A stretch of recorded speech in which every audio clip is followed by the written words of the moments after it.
J'invite tout le monde à ouvrir une entreprise.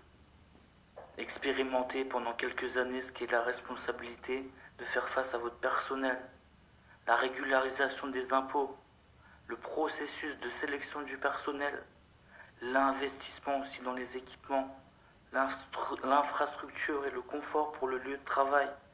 J'invite tout le monde à la faire, cette expérience.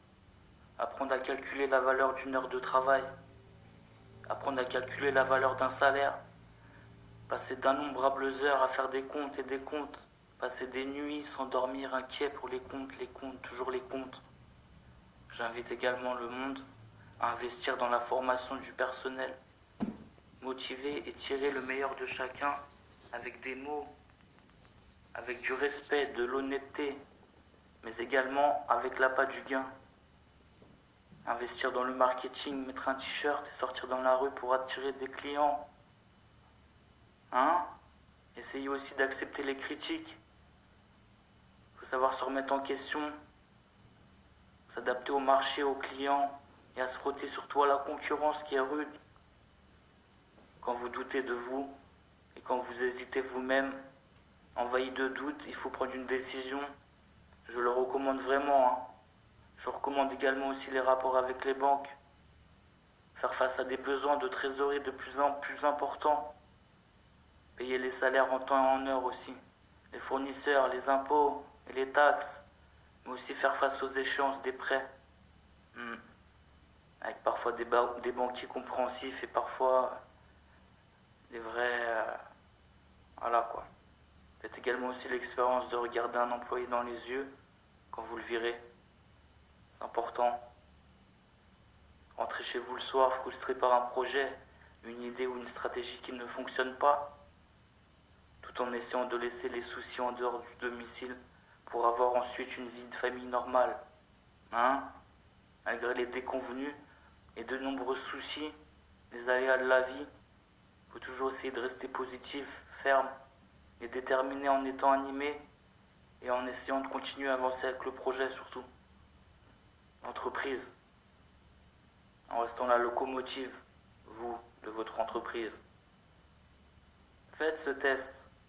Allez-y, jetez-vous à l'eau. S'habituer à se réveiller à 3 heures du matin sans raison apparente, mais avec la pensée sur un produit, une conversation, une tension en interne, dans l'équipe ou même trouver des solutions, ou des astuces pour éviter la faillite. Essayez d'être le patron pendant quelques années, être vu comme exploitant, être assimilé à ces patrons du CAC 40 qui partent avec des parachutes dorés, alors que cela ne vous arrivera jamais, je vous le dis moi. Allez, faites ce test, essayez, vous allez voir ce que c'est que d'être seul. Parce que je crois que vous savez pas ce que c'est la solitude, la vraie solitude. Être seul au monde, seul pour décider, pour choisir, seul quand tout va mal surtout. Si vous réussissez et que votre entreprise est performante, là, il faudra distribuer de l'intéressement normal. Mais si vous échouez là, vous perdez votre maison, vos cautions, vous n'avez pas le droit au chômage, bien que vous y avez cotisé toute votre vie.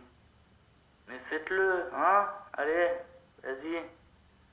J'invite toutes les personnes là à se lancer pour voir que le but de votre entreprise va bien au-delà de gagner de l'argent, du fric, de la maille, du pognon, du flouze, du bif, du ralice, du ce que vous voulez.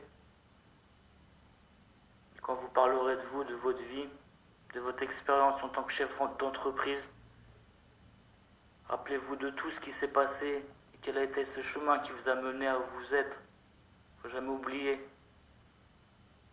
Faites cette expérience un jour, ouvrez une entreprise. D'accord ? Une petite entreprise, une PME, un indépendant, un artisan. Pour ceux qui sont rarement écoutés en haut lieu et qui représentent le tissu économique du pays. Voilà, faites-le.